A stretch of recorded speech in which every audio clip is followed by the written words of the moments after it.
एक कारण था कि चर्चा गहन पुनर्निरीक्षण के नाम पर वो मांगते थे, एसआईआर के नाम पर मांगते थे।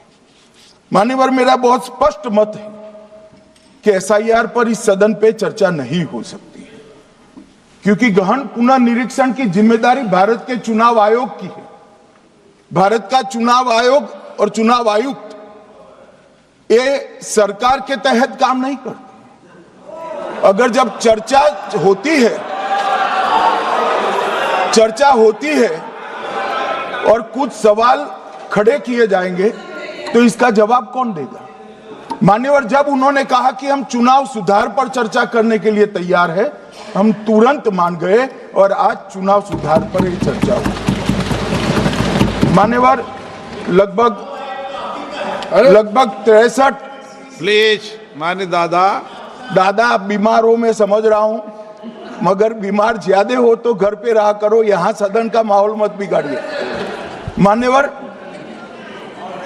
63 सदस्यों ने प्लीज ऐसे माहौल अरे यार, व्यक्तिगत बात है मेरी और दादा के बीच में, माहौल ठीक रहना चाहिए। मान्यवर, 63 सदस्यों ने पक्ष और विपक्ष से इस चर्चा में हिस्सा लिया है और जो चर्चा का समय हुआ था तय, उससे ज्यादा आपने समय लिया है, इसलिए भी मैं आपका धन्यवाद व्यक्त करना चाहता हूं।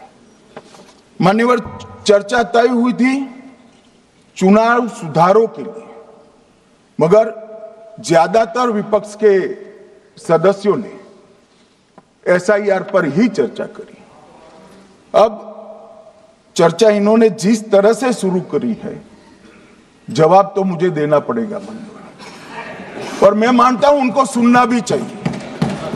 मान्यवर, इस एसआईआर पर, गहन पुनर्निरीक्षण पर एक तरफा 4 महीने से झूठ फैलाया और देश की जनता को गुमराह करने का प्रयास किया गया। और मेरा आग्रह है सदन के पक्ष और विपक्ष के सभी सदस्यों, मैंने एसआईआर की प्रक्रिया का, इससे जुड़े हुए संवैधानिक अनुबंधों का और भूतकाल में जो एसआईआर हुए वो सभी का गहन अभ्यास किया है। मैं आज आपके माध्यम से इस सदन को और सदन के माध्यम से पूरे देश की जनता को जो झूठ विशेषकर कांग्रेस पार्टी द्वारा फैलाया गया है, वो झूठ का मेरे तर्कों के हिसाब से जवाब देना चाहता हूं। आप बेटे बेटे ज्ञान मत दीजिए। मान्यवर, ये देश के संविधान में, मान्यवर, ये देश के संविधान से, संविधान के अनुच्छेदों से चुनाव आयोग की रचना हुई। एक प्रकार से चुनाव आयोग एक संवैधानिक संस्था है। संविधान के अंदर चुनाव आयोग का गठन, उसकी शक्तियां, चुनावी प्रक्रिया, मतदाता की परिभाषा और मतदाता सूची को तैयार करने और उसके सुधारने के लिए की शक्तियां, इसके बारे में स्पष्ट प्रावधान किए गए। और मान्यवर, बड़ी विनम्रता से मैं बताना चाहता हूं कि प्रावधान जब किए गए तब हमारी पार्टी बनी ही नहीं थी। हमारी पार्टी के अलावे जो लोग हैं, इन लोगों ने संविधान सभा में चर्चा कर संविधान को बनाया था। इसलिए ये पूरी चुनाव की प्रक्रिया जो संविधान के अंदर व्याख्यायित की गई है और आज जो हो रहा है, ये दोनों के बीच में क्या अंतर है और आरोप क्या है, इसको मैं जवाब देना चाहता हूं। मान्यवर, फ्री एंड फेयर चुनाव कराने का हमारा संविधान ने जिम्मेदारी चुनाव आयोग की तय की। मतदाता सूची बनाने की और मतदाता सूची में सुधार करने की जिम्मेदारी भी चुनाव आयोग को दी। अनुच्छेद संविधान के भाग 15 में अनुच्छेद 324 इसमें चुनाव आयोग का गठन, चुनाव आयुक्त की नियुक्ति, लोकसभा, राज्यसभा, विधानसभा, उपराष्ट्रपति और राष्ट्रपति ये सभी चुनावों का संपूर्ण नियंत्रण संविधान ने चुनाव आयुक्त को दिया है माननीय। और चुनाव आयुक्त एक से ज्यादा हो तो इलेक्शन कमिश्नर को दिया है। अब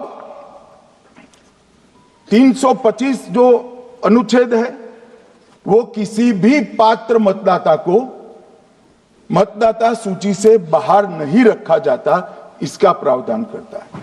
मगर 326 एक गहन पुनर्निरीक्षण के लिए, एसआईआर के लिए बहुत महत्वपूर्ण है। क्या है 326 मान्यवर? इन्होंने मतदाता की पात्रता, योग्यता और मतदाता होने की शर्तें आर्टिकल 326 में तय की है। और वो शर्तें क्या है? सबसे पहली शर्त है कि मतदाता भारत का नागरिक होना चाहिए, विदेशी नहीं होना चाहिए। ये सबसे पहली शर्त है। और ये कह रहे हैं कि चुनाव आयोग क्यों ये कर रहा है? भाई इसका दायित्व है इसलिए कर रहे हैं। दूसरी है 18 साल से ज्यादा आयु का व्यक्ति मतदाता बन सकता है।